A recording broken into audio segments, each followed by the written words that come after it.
আমার কোনো অভিমান নেই। কবি শক্তি চট্টোপাধ্যায়, কণ্ঠে শ্রী শ্যাম। ভিতরে তো কত জল, তবু অভিমান।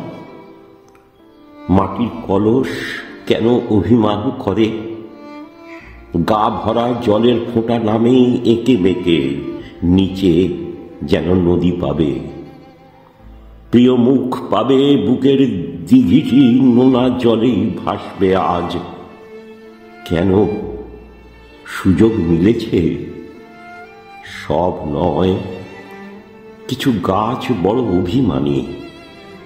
চুম্বনে ওঠাও ছাল, রক্ত ঝরে যাবে, রক্ত মানে আঠা, রস, তীব্র অভিমান। উঠারের হিংস্র হতে হবে না তোমাকে।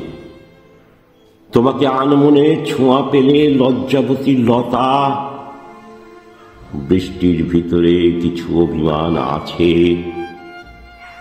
জলে পড়ে ঠোঁট ফোলায় করে লুকোচুরি, খেতেও খামারে পড়ে সোদা গন্ধ তোলে। কেন কেন তার অভিমান পতনে পীড়নে?